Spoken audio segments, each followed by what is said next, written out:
Hey guys, it's Quinn with PTSD while black. Really triggered the last few days. I've been really triggered. There's a lot that's been going on in the world, and I've been watching a hell a lot of scary movies this week. Um, and when I was thinking about it prior to this week, I was doing pretty good sleeping. I've got cat fur on me. Anyway, I was doing pretty good sleeping um, this week. The physical therapy was helping me, and um, I started taking my nerve pain medication for the numbness in my hands and feet, and was getting a little bit of help and being able to sleep deeper at night. But then I think the combination of me watching movies and the whole Me Too campaign, um, and the world just generally being a twat, um, kind of just started to erode at my security. Um, I My therapist is doing EMDR therapy with me. She has urged me to spend very little time on social media. So I now do like a kind of a countdown timer in the background that runs for 15 minutes. That I'll allow myself 15 minutes at a time on social media, and then I'll go do something else. Um, that's been helpful. It's been helpful, and unfortunately, seeing in 15 minutes a sea of Me Too statements, which are, I understand the point. It's fantastic, but for someone who has survived violent rape, it's triggering. um, and what was really upsetting for me today was I went to what was supposed to be like a church kind of group, learning how to um, socialize and think on a topic and discuss a topic. Like the theme for this month is courage. So we're talking on the subject of courage, of whose courage do you admire, and where is your heart today? And then, like, sometimes learning to have the courage to say no or to speak up in a situation, or when is it the courage to not speak up, and all that. And I went to the meeting today, and despite all the physical pain that I've had, and I had to drive myself there, um,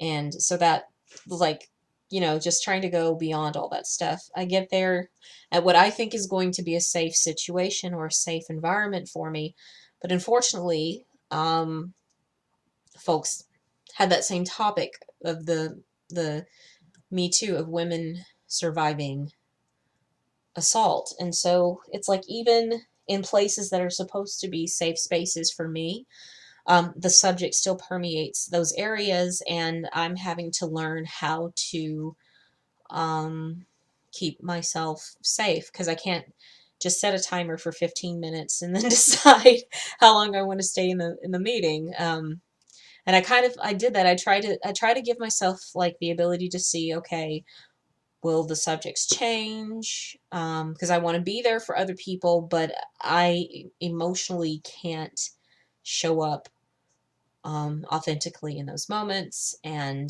something very triggering was shared, and I just felt the tears start streaming down my face, because like I was caught up between, do I stay for my fellows, or do I leave? And I realized that I needed courage in that moment to leave, that I didn't need to put myself through this at this time, that I needed safety, I needed security, I needed certainty, and I had to leave um, that situation. What was really disturbing for me was like how badly triggered I was, because I had to spend like 5 minutes bawling in the car, um, just getting it all out. It took me 5 minutes of crying in the car before I um, decided, okay, started to do a kind of a check-in with myself. I was hungry,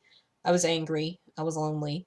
I wasn't tired yet, but getting tired. So I was like, okay, and I'm in pain. So this is not a good situation for me to stay in. To just try to cry it out in the car and go back, that was not a solution for me. So I just tried to cry it out and then get to where I could go, uh, be safe enough to drive. But unfortunately, it's like I remember those different stoplights or whatever, like the flashbacks of shit that had happened were coming to mind. Um, and I remember it's kind of the same thing that I'm learning in therapy is like, okay, I'll give myself Scarlett O'Hara style it, basically. I can't think of it right now. I'll go crazy. Let me think about this at another time. And I was like, look down at the clock and I'm like, okay, for 15 minutes, I will not think about this. I will choose to think of something else.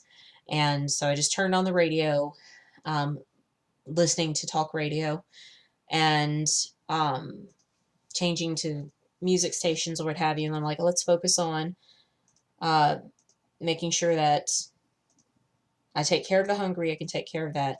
The angry, lonely, tired. I can do outreach calls. I can allow myself to feel my feelings. So those were like some of the safety things that I had to do to, and I still don't know how much of a normalcy I had to get back to some level of being okay with myself in the moment. But what really came up for me was this. A lot of people, I think it's kind of like the whole safety pin issue. It's like, oh, see, I was brave enough to hold this space on my wall so that traumatized people can know that I'm a safe person. Survivors of rape can know that I'm a safe person for them. And boy, oh boy, doesn't that make me look good. But what are you doing to survivors? What are you really doing to reach out to survivors? That's that's what I'm just thinking is what are you really doing? Because it can be the intent may be to look like we're doing a good thing and broadcasting what is really happening, but the impact is that survivors who are doing the best that we can to deal with this shit on a daily basis are being triggered again and again and again and again and again. So intent versus impact. Um, and I think about this the whole Me Too campaign. It's like, oh yeah, the impact is, oh, you see this whole sea of women who have survived some form of assault that you think that men will wake up to it. And I'm like, fuck no, they're not going to wake up to it. They just do it. They're aware that this shit happens. They just don't give a fuck. Um, but maybe that's me because my soul has been jaded and darkened and whatever. But I mean, if they really cared about it, then more men would talk about the fact that, geez, they're assholes. But guess what? Men don't talk about themselves preying upon women just as much as white people don't talk about themselves um, having privilege or uh, being supported more than people of color. They don't. Because you know why? Just like white supremacy is pretty much the water that the fish of white people breathe, it's the same thing for um, sexism and shit for men being supported. It's the air they fucking breathe. They do not give a fuck, which is sad. And so then it comes for us as the people who are subjected to their crap that we have to support each other.